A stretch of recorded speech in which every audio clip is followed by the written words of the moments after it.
क्योंकि हमारे भारत में बनी हुई जो पार्टी है मेरे ख्याल में भारतीय जनता पार्टी है। कांग्रेस जो है मुझे लगता है ये बाहर का देश की पार्टी है, ये वो हमारे इंडियन का भला नहीं चाहते।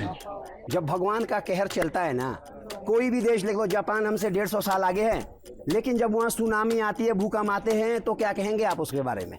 ये भगवान का प्रकोप है, वो बात छोड़ दीजिए, ठीक है। साइंटिफिक तरीके से बनी हुई है ये सड़कें। जो बेचारे वो थे अपना क्या कर्मचारी जो आदमी थे वो उसमें ओपीएस के झांसे में आ गए और इनको कुछ भी नहीं मिला, ना ओपीएस मिला ना वो 1500 रुपये मिले। लेकिन कई गरीब ऐसे हैं जिनको इसकी जरूरत भी है। जरूरत है, लेकिन जरूरत का क्या मतलब है? जब आप रोजगार ही नहीं दे रहे तो जरूरत है रोजगार की है। और ये जिधर से इनको नोट मिल रहे हैं उनका नौकरी वालों का भी इन्होंने लिस्टों में नाम डाले हुए हैं। हाँ। हमारे जैसे जो धंधा कर रहे हैं पर दे के भी इनको दया नहीं है। बिजली होनी चाहिए, बाकी यही है, बाकी तो सब कुछ, रोटी तो देंगे नहीं हमारे को बना के। दोस्तों नमस्कार, उम्मीद है आप सब स्वस्थ हैं, मस्त हैं और चुनावों पर चर्चा भी खूब जोरों शोरों से कर रहे हैं, क्योंकि चुनावों का सीजन है और 1 जून को हिमाचल प्रदेश में लोकसभा के चुनाव भी होने हैं।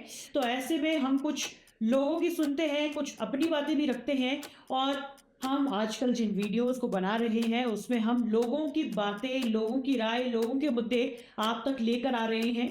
पिछले 3 वीडियोस में हमने युवाओं से बात की थी और उनके मुद्दे, उनकी राय, वो चुनावों के बारे में क्या सोचते हैं, कैंडिडेट्स के बारे में क्या सोचते हैं, ये हमने उनसे जाना था।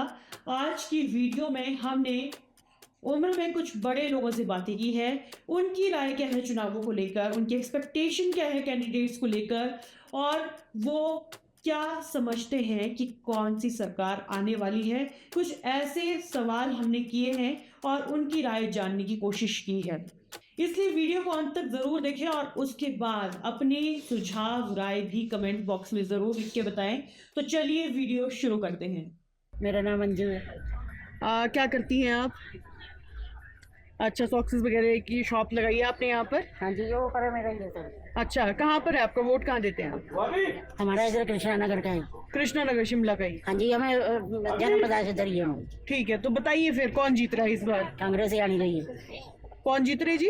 कांग्रेस ही आनी चाहिए। कांग्रेस आनी चाहिए? हाँ जी। अच्छा, क्यों? इसलिए बीजेपी जो हमारे मल्ले के भी है ना मेंबर बने हुए, हाँ जी, एक ये बना है। इसने आज तक, ये पहले रजनी थी, इसने 12 तक न तल्ले ले रही, बीपीएल का मकान आज तक नहीं कराया। कृष्णा नगर के मोहल्ले का? हाँ जी। और ये जिधर से इनको नोट मिल रहे हैं उनका नौकरी वालों का भी इन्होंने लिस्टों में नाम डाले हुए हैं। हाँ। हमारे जैसे जो धंधा कर रहे हैं पर दे के भी इनको दया नहीं है। किस चीज की लिस्ट में? ये मकान वालों में, बीपीएल वालों में। अच्छा। अरे नजायज इन्होंने इधर भी हमारे जो नीचे बाईपास की तरफ में मकान बने हुए, नजायज लोगों को जबियाँ दे रहे, कभी कुछ कर रहे। ये दोनों आपस में बड़े भगत हैं। अच्छा, एक रजनी है, एक बना है। तो अब क्या लगता है आपको कि कांग्रेस के आने से फिर ठीक हो जाएगा सब? क्यों इन्होंने लिस्ट में नाम इन्होंने लिए थे ना, भी जो विधवा होते हैं उनको मकान दिए जाएंगे, सुखू जी ने बोला था। अच्छा, बोला है? हाँ जी। पर अभी तक कुछ काम नहीं हुआ है। नाम इन्होंने लिए तो है, लिख के अब आगे करेंगे, आने चाहिए हम तो उम्मीद पूरी है आपको? हाँ जी। तो इधर पहले महंगाई भी देख लो इतनी है। हाँ। कांग्रेस के टाइम पर 500-600 का सिलेंडर होता था। अच्छा। आजकल 900-1000 से ऊपर नीचे हो ही नहीं रहे। तो 10 सालों में इतना तो बढ़ेगा, क्या करना अब? 10 साल में इतना रेट नहीं था बढ़ता, इतना ज़्यादा नहीं था। क्यों गर्मी में इनका नीचे हो जाता था रेट, सर्दी में मानते हैं हर जगह चलता बढ़ता था। अच्छा, मोदी जी और राहुल में फिर कौन आएगा? ये राहुल जी आने चाहिए।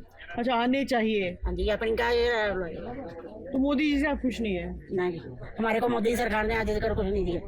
इधर पहले भी बोल रहे थे ना सिलेंडर फ्री दिया, मैं कहा कंपनी ने दिया। देख लो इधर कौन सा सिलेंडर फ्री है। अच्छा। हम झूठ बोल रहे हैं, कंपनी वाले तो नहीं, देने वाले तो नहीं झूठ बोल रहे। अच्छा, कुछ भी नहीं मिला ना, इसलिए आप निराश हैं? मकान के लिए भी आज तक तरस रहे हैं। जिधर से इनको पैसा मिल रहा है, जो चेले चपटे बने हुए हैं बीजेपी के, इनको उधर का काम हो रहा है। केसर वर्मा मेरा नाम है जी। मैं तहसील ठेऊ ग्राम पंचायत में जहार से बिलोंग करता हूँ। देखिए, अगर जिस तरह से हमारे प्रधानमंत्री नरेंद्र मोदी जी ने पिछले 10 सालों से भारतवर्ष में एक अपने काम से जो नाम छोड़ा है पूरे भारतवर्ष में ही नहीं पूरे विश्व में, तो लगता है कि 2024 में भी नरेंद्र मोदी जी का आना तय है। जब से नरेंद्र मोदी जी का चेहरा भारतवर्ष में चल रहा है तो अभी तो आम जनमानस की जो आशाएं हैं वो खासकर नरेंद्र मोदी जी पर टिकी हुई है। तो नरेंद्र मोदी नरेंद्र मोदी जी को देखकर ही आम जनमानस वोट कर रहा है इस वक्त।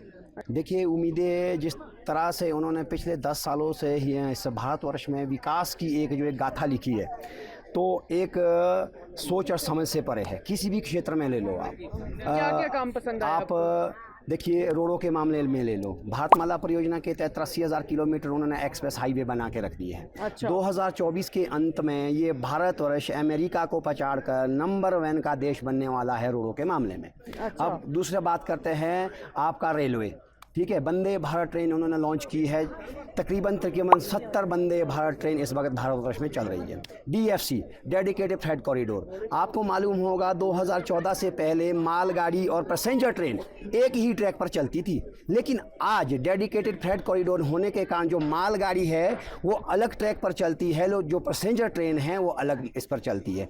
आपको मालूम है 62% जो आमदनी रेलवे से होती थी वो मालगाड़ी से होती थी, लेकिन 115 रुपये खर्च पैसेंजर ट्रेन पर होते थे और 100 रुपया आमदनी उससे होती थी। एक्स्ट्रा पैसेंजर ट्रेन पर एक्स्ट्रा खर्च होता था। नंबर 2 आपके काम हुए, ठीक है। अब आते हैं एम्स पर। 2014 से पहले 7 एम्स थे, अब 25 एम्स है।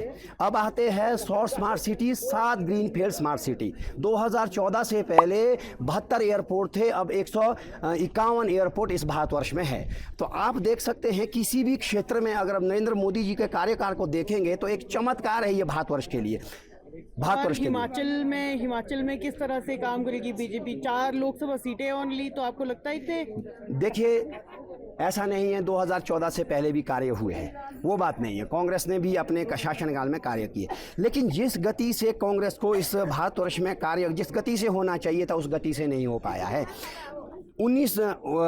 आप देख सकते हैं कि चाइना भारतवर्ष के बाद आज़ाद हुआ, आज हमारे से चाइना कितना आगे निकल चुका है। जापान जो 2 परमाणु को झेलकर आज हमारे से 150 साल आगे निकल चुका है, लेकिन भारतवर्ष इतना पीछे क्यों रहा? हम ये नहीं कहते कि कांग्रेस ने काम नहीं किए, काम किए, लेकिन जिस रफ्तार में वो काम होने चाहिए, जिस तरीके से काम होने चाहिए थे, 10% की मात्रा से कांग्रेस ने काम किए हैं। लेकिन अगर हम हिमाचल प्रदेश की बात करेंगे तो यहाँ भी बहुत बड़े बड़े प्रोजेक्ट हिमाचल प्रदेश के लिए आए हुए हैं। पर्वतमाला परियोजना, शायद आपने नाम सुना होगा, 2015 में लॉन्च हुई थी पर्वतमाला परियोजना। आप देख सकते हैं कि हिमाचल प्रदेश के लिए उन्होंने बहुत सारे रोपवे दिए हुए हैं। एक रोपवे आपका परमाणु से शिमला को लगेगा और एक रोपवे 13 किलोमीटर का सेंक्शन आपको शिमला के अंदर देखने को मिलेगा। यह है पर्वतमाला परियोजना। अगर आप सड़कों की बात करेंगे तो सोलन तक देखिए आप, 4 लेन कंप्लीट हो चुका है। सोलन से आगे भी देखिए किस कदर अभी काम हो चला है। और इस शिमला के अंदर कितना ज़्यादा टनलों का काम चल रहा है। ढली बाईपास टनल जो ऊपर टनल बनी हुई है कितनी उम्दा बनाई हुई है। तो बहुत सारी टनलें शिमला में भी बन रही है, फ्लाईओवर भी बन रहे हैं और पर्वतमाला परियोजना के अंतर्गत रोपवे भी बन रहे हैं। ये शिमला में ही नहीं है, वे पूरे हिमाचल प्रदेश के लिए अलग अलग जगह पे पर्वतमाला के परियोजना के अंतर्गत बहुत सारे रोपवे भी बनेंगे, रेलवे भी बनेगी। रेलवे भी देखिए आप, लेह लद्दाख के लिए आपकी शुरू हो चुकी है। कहाँ से? आपका बिलासपुर से लेह तक आपकी रेलवे लाइन का काम शुरू हो चुका है। तो लेकिन ये भी लोग बोल रहे हैं कि ये जो सड़कें वगैरह बनाई है इस बरसात में इनकी टिक नहीं पाई है, देखिए साइंटिफिक नहीं है जी। देखिए एक चीज़ बताऊं मैं आपको, जब भगवान का कहर चलता है ना, कोई भी देश देखो, जापान हमसे 150 साल आगे है, लेकिन जब वहाँ सुनामी आती है, भूकंप आते हैं, तो क्या कहेंगे आप उसके बारे में? ये भगवान का प्रकोप है, वो बात छोड़ दीजिए, ठीक है। साइंटिफिक तरीके से बनी हुई है ये सड़कें। सड़कों के मामले में मैं कह रहा हूँ 2024 के अंत तक भारतवर्ष अमेरिका को पछाड़ देगा। तो इससे बड़ा साइंटिफिक और आपको क्या चाहिए? मेरा नाम मैडम केवल कृष्ण बहल है। मैं डिस्ट्रिक्ट कांगड़ा जसवां परागपुर कंस्टिट्यूंसी से हूँ। क्या लगता है इस बार कौन जीतने वाला है? इस बार भाजपा सरकार आएगी जी। हिमाचल में भी? हाँ जी, हिमाचल में भी भाजपा सरकार आएगी। अच्छा, कैसे, कौन से फैक्टर जिता सकते हैं भाजपा को? उसके फैक्टर ऐसे हैं कि एक तो इनके देश की सुरक्षा के लिए बहुत बड़ा काम किया है मोदी जी ने। अच्छा, क्या काम कर दिया है? काम उन्होंने किया कि हमारे हिमाचल के साथ जो किन्नौर बॉर्डर लगता है, अच्छा, अपना ये सारा इनके चाइना बॉर्डर के साथ लगता है, तो इन्होंने इनके सड़कों का और सुरंगों के द्वारा जो एक इनके जाल बुना है, मोदी सरकार ने बहुत अच्छा जाल बुना है। अच्छा, तो उससे जो हमारी इनकी सुरक्षा की जो इनकी सरहद है वो बड़ी मजबूत हुई है। अच्छा, साथ में इन्होंने इनके अच्छे अच्छे मॉडर्न हथियार अपना इनके देश में भी बनवाए हैं और अपने विदेश से भी लेकर आए हैं। तो उससे हमारा जो इनकी सुरक्षा का जो एक वो स्थिति है बड़ी मजबूत हुई है। हाँ जी। और दूसरा फैक्टर है कि अच्छा काम कर रहे हैं, कोई उन्होंने बुरा काम तो नहीं किया। हाँ जी, मोदी जी ने, आपने खुद ही देख लो, इनकी पिछली सरकारों का भी देख लो और इनका हिसाब किताब भी देख लो, तो इन्होंने कोई बुरा काम तो किया नहीं। हाँ जी, चारों ओर हिंदुस्तान में सड़कों का जाल बिछ गया है, अच्छी अच्छी सड़कें बन गई हैं और भारत की एक इनके फॉरेन में भी पहचान हुई है, बहुत बड़ी पहचान हुई है फॉरेन में भी। पहले हमारे बच्चे वहाँ जाते थे तो बड़े उसमें रहते थे, सहमे हुए, अब शान से रहते हैं। तो ये सारा मोदी जी की वजह से हुआ ये। पर लोग जीएसटी की वजह से दुखी है। नहीं, ऐसा कोई नहीं है। इनके जीएसटी से इनकी पारदर्शिता आई है, वैसा नहीं है। इनकी जब भी कोई नया नया काम शुरू होता है तो उसमें थोड़ी बहुत दिक्कत आती है आपको, उसमें इनके अप्लाई करने में या जो फॉर्म भरने में, तो ऐसी कोई दिक्कत नहीं है। जीएसटी से इनका इजाफा हुआ है और इसमें इनके स्टेट गवर्नमेंट को भी बड़ा पैसा मिला। अच्छा। हाँ जी। और लोग ये भी दुखी है कि अपोजिशन के लीडर्स को अभी इस टाइम पर इन्होंने अरेस्ट किया है, तो ये भी अच्छा नहीं है। क्या लगता है आपको? नहीं, ऐसा नहीं है। देखो, जो आदमी गलत करेगा तो उसको तो सजा भुगतना पड़ेगी। हैं जी, हैं। अगर आप चोर को खुला छोड़ देंगे तो वो तो फिर कुछ ना कुछ करता रहेगा, है। तो जब आपने चोर को इनके लोगों उसमें डाल दिया तो आगे जो इलेक्शन है वो भी ठीक होगा। अच्छा। हाँ जी। तो आप मोदी के फेस पे वोट देने वाले कि अपना कैंडिडेट भी देखेंगे आप? नहीं, हमारा कैंडिडेट भी अच्छा है। अच्छा। हाँ, हमारे विक्रम ठाकुर जी हैं और इनके बहुत बढ़िया कैंडिडेट हैं। और कांगड़ा से विक्रमादित्य जी है? नहीं, विक्रम ठाकुर, जसवा प्रागपुर कंस्टिट्यूंसी की बात मैं कर रहा हूँ। अच्छा। हाँ और जी, हाँ अगर जी। कांगड़ा लोकसभा की बात करें तब? नहीं, कांगड़ा लोकसभा से तो अनुराग ठाकुर बहुत बढ़िया है। हाँ, बहुत अच्छा युवा चेहरा है। वो तो हमीरपुर से है। अपनी वो यानी कि हमारी कंस्टिट्यूंसी में आती है, हमीरपुर कंस्टिट्यूंसी जो है वो यानी कि उसमें यानी कि ये भी आता है, जसवा प्रागपुर भी आता है। अच्छा। हाँ हाँ, तो वो एक बहुत बड़ी कंस्टिट्यूंसी है, तो बहुत युवा चेहरा, खिलता हुआ चेहरा, वो हिमाचल में कमल खिलाएगा। हाँ जी। हाँ, अच्छा, तो पूरी उम्मीदें हैं उनसे? बिल्कुल पूरी 100% ही चारों सीटें आएंगी। हाँ, हिमाचल की चारों सीटें आएंगी, देख लेना आप। हाँ, आज की डेट आप याद कर लो और इनकी 4 तारीख को देख लेना, चारों सीटें आएंगी हिमाचल में, बिल्कुल 100%। आने वाली सरकार को देखो, काम तो बहुत करने चाहिए। काम तो जैसे कि इनकी स्वास्थ्य का मसला है, अच्छा बच्चों की स्कूल का एजुकेशन का मसला है, अच्छा फिर आपका रोजगार का मसला है, अच्छा फिर सबसे बड़ा मसला बागवानों का है जी। बागवानों को कुछ नहीं मिलता है। जो भी सरकार आती है बोलती कुछ है और बागवानों को कुछ नहीं देती है। तो बागवानों के वास्ते एक विशेष पैकेज तैयार करना चाहिए। वो चाहे अपर का बागवान हो चाहे लोअर का बागवान हो, हाँ, दोनों बागवानों के लिए होना चाहिए। हिमाचल में जो बागवान है वो डिवाइडेड है। तो पिछली बार भाजपा सरकार थी, फिर क्या कहेंगे आप? हाँ जी, तो उन्होंने अच्छा काम किया था उन्होंने। अच्छा। वो तो पता नहीं, अब इनके जो बेचारे वो थे अपना क्या कर्मचारी जो आदमी थे वो उसमें ओपीएस के झांसे में आ गए और इनको कुछ भी नहीं मिला, ना ओपीएस मिला ना वो 1500 रुपये मिले। वो ऐसे ठगेगी जनता, सारी ठगी गई। नहीं तो इस बार वो उसका जवाब देगी जनता। भूपेंद्र शर्मा जी। कौन सी लोकसभा कंस्टिट्यूएंसी से आप? ये शिमला है। यहाँ पे तो फाइट है पर बीजेपी के चांसेस हैं यहाँ पे जीतने के। सुरेश कुमार कश्यप जी आने वाले हैं। अच्छा, तो क्या रीज़न क्या रहने वाले हैं? रीज़न तो मेन तो प्राइम मिनिस्टर वो ही है, मोदी का ही है। मोदी के फेस पे वोट आने वाले हैं। अच्छा, क्या आपके क्या मुद्दे हैं कि क्या क्या सरकार करे काम? सरकार को है महंगाई, बेरोजगारी, मेन तो यही है। बाकी तो चलो कर रहे हैं, बाकी तो कर ही रहे हैं कुछ ना कुछ, पर ये मेन है। ये मेन महंगाई है। कम होनी चाहिए। तो एमपी अभी भी सुरेश कुमार कश्यप जी ही रहे हैं। हाँ, यही है। और अगर आने वाले भी यही हैं तो क्या खामियां नजर आ रही है और क्या कमियां पूरी की जा सकती है? यही है, महंगाई, काम करें, यहाँ पे आके लोगों के बीच में जाएं, काम करें, बस यही है। नहीं आ रहे हैं? आते हैं पर जरूर इनको भी कम होता होगा, टाइम पर आना चाहिए लोगों के बीच में ना। इनको तो अच्छा। समस्याएं पूछना चाहिए, क्या है लोगों की क्या नहीं। ये आपकी दरख्वास्त है? हाँ। मेरा नाम अनिल भोज है जी, लोअर बाजार से हूँ। वोट हमारे हिमाचल प्रदेश शिमला से। शिमला से? हाँ जी। क्या लगता है इस बार कौन आने वाला है सरकार में? मैम, सरकार देखो कोई भी आ सकती है। सरकार आने का मतलब ये नहीं कि ये आएगी कि वो आएगी। जो काम अच्छा करेगी वो सरकार पहले आएगी, ठीक है ना। अब ये कांग्रेस वालों ने जो वायदे पूरे किए थे कि 1500 रुपये प्रति लेडीज देंगे, तो वो अभी तक पेंडिंग है। ठीक है, मोदी जी के काम ऐसे कि जो भी उन्होंने आज तक अपने कार्यालय में किए वो करके दिखाए हैं। अच्छा, कांग्रेस सरकार भी अपने काम करके दिखाए तो वो भी आ सकती है, ऐसा नहीं है कि वो नहीं आएगी। ओपीएस लागू करवा रहे हैं आज। लागू का मतलब देखो, ऐसा नहीं है कि हम इस सरकार को गलत बोल रहे हैं कि उस सरकार को गलत बोल रहे हैं। मेन होता है जनता काम देखती है कि काम कौन सा सरकार कैसा कर रही है। हाँ, जनता को मोदी जी ने भी किया है। हम मोदी जी ने भी काम किए, ऐसा नहीं है, मगर आज हमारी सत्ता में कांग्रेस की सरकार है ना। तो आने वाले समय में सेंटर में भी देखिए कैसे कैसे काम हुए हैं, और इससे पहले जो बीजेपी सरकार थी उसने भी कैसे काम किए हैं, ये सब कांग्रेस सरकार को भी पता है। तो मेरे कहने का मतलब है कि काम करने चाहिए, जो भी जनता का जो वादे हैं। मुद्दे क्या हैं? हमारे मुद्दे ये हैं कि महंगाई कम की जाए। सबसे पहले तो महंगाई बहुत बढ़ गई है, महंगाई के बारे में हम बोलेंगे। दूसरा है कि गरीब जनता को देखना चाहिए, जो अस्पताल के कुछ काम है, साफ़ सफाई है, ये है, सारे छोटे बड़े काम को करना चाहिए। मतलब छोटे से छोटा भी अगर इंसान अगर जाके रिक्वेस्ट करे तो उसकी रिक्वेस्ट को एक्सेप्ट करना चाहिए, चाहे कांग्रेस सरकार हो चाहे बीजेपी की सरकार हो। आज तक नहीं किए जा रहे हैं।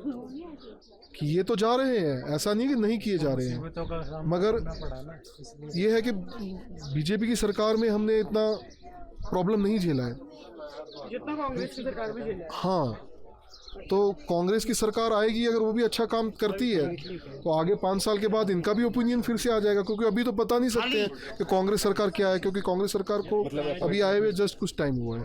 कांग्रेस सरकार फिर से अपना 5 साल कार्यालय चलाएगा तो क्या पता उससे भी बेहतर हो जाए, बीजेपी से भी। काम करने के बाद इंसान का पता चलता है, ना कि पहले। तो भी लोकसभा इलेक्शन में आप मोदी जी के फेस को देखकर वोट देने वाले हैं, अपना पर्टिकुलर कैंडिडेट? मैम देखो, हम पर्टिकुलर कैंडिडेट ये कभी नहीं बोल सकते हैं कि हम मोदी जी को देंगे कि कांग्रेस को देंगे। हमको जिसका काम ठीक लगेगा हम उसको देंगे। क्या नाम है सर आपका? आर.एस. ठाकुर, और सर आपका? टी.डी. रामटा, कहाँ से आपके वोट कहाँ से है? शिमला कॉन्स्टिट्यूंसी। दोनों से? अच्छा, वो तो इलेक्शन रिजल्ट ही बताएगा, पर जो ट्रेंड चला हुआ स्टेट में, ट्रेंड था कि स्टेट में जो है प्रेजेंट पार्टी और सेंटर में मोदी। नहीं, हम तो जो है ना वोट जो देते हैं, जब हम पोलिंग स्टेशन पे जाते हैं तो अपने इश्यूज और सारी चीज़ देख के, नो पर्सनैलिटी वाइज नहीं, अच्छा, वर्क वाइज, इशू वाइज और नेशनल इंटरेस्ट वाइज। मुद्दा तो 2-3 मुख्य मुद्दे जो सबके होते हैं, एक तो सबको रोज़गार मिले, अच्छा, और जो खाने पीने की चीज़ें हैं उनके भाव नियंत्रण में रहें, लॉ एंड ऑर्डर की स्थिति ठीक रहे तो आदमी सुखी रहता है। जी। तो कांग्रेस की सरकार है यहाँ पर इस बार, तो क्या लगता है कि लोगों का रुझान अगर एमपी को वोट देना है तो भी बीजेपी की तरफ जाएगा या फिर कांग्रेस की तरफ रहेगा?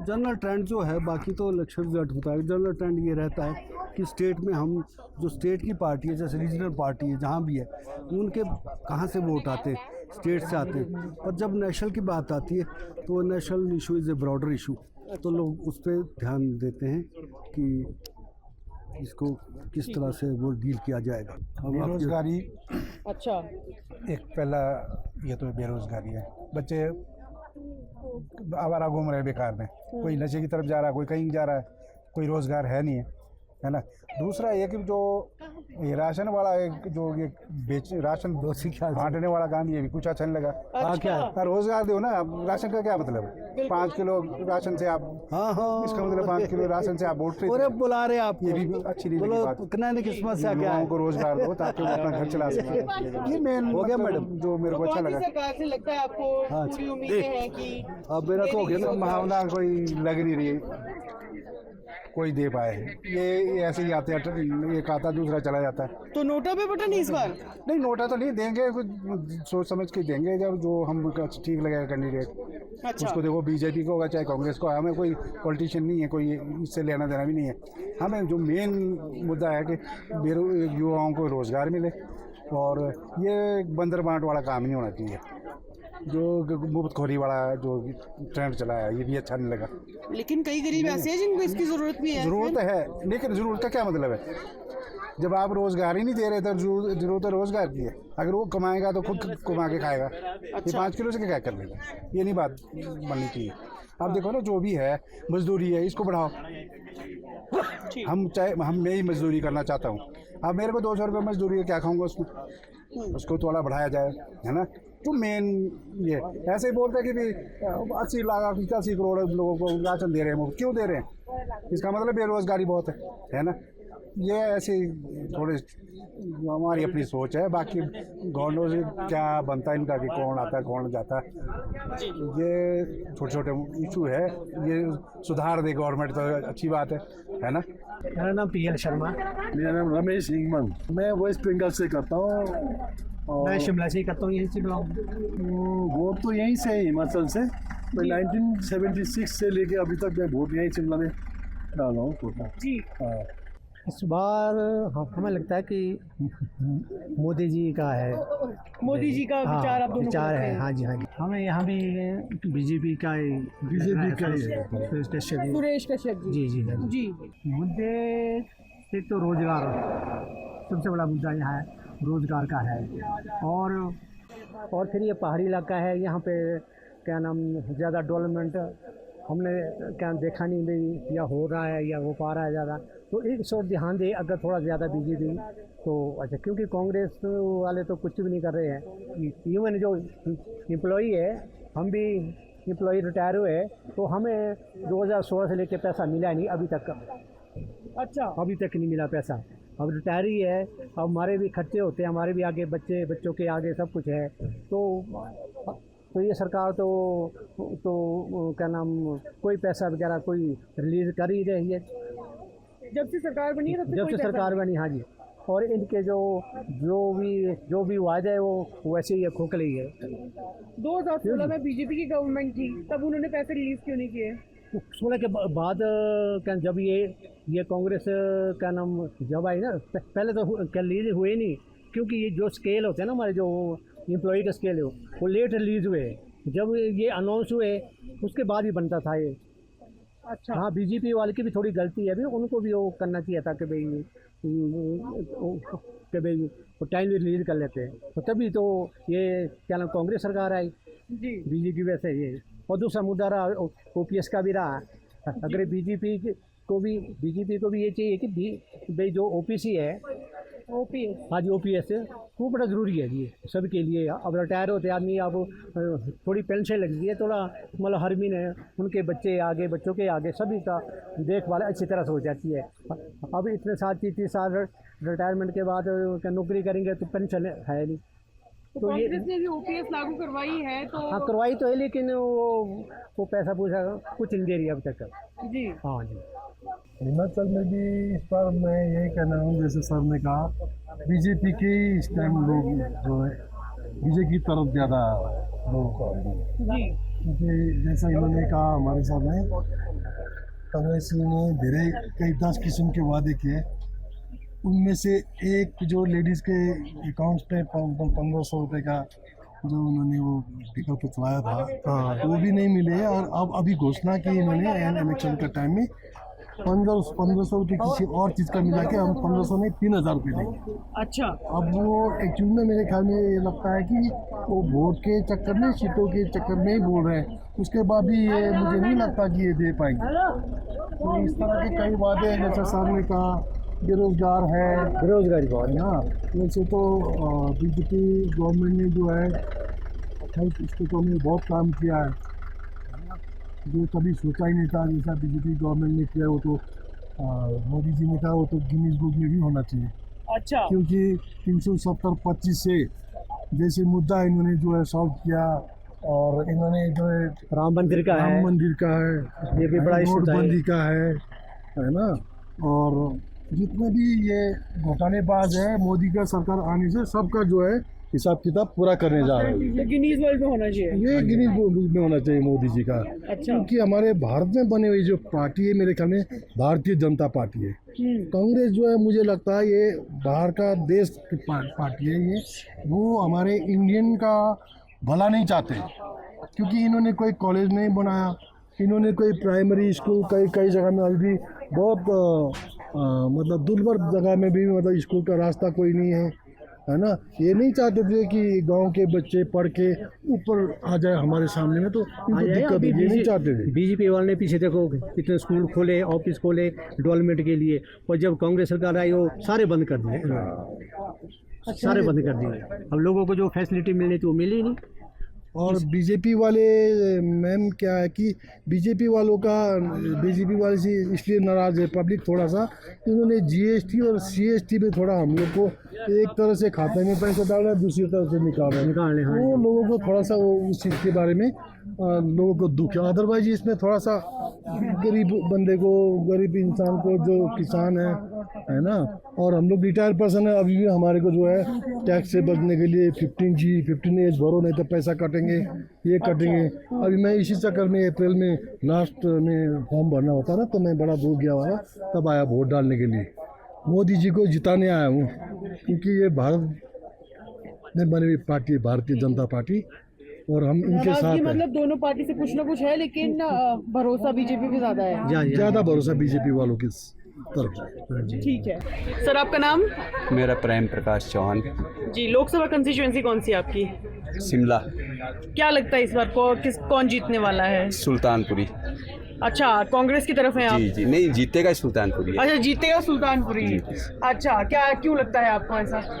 एक्टिव है, युवा है, अभी नया जोश है। अच्छा। और उसके फादर साहब जो है 50 साल एमपी रह चुके हैं इसी कॉन्स्टिट्यूंसी के, 50 साल, 6 बार।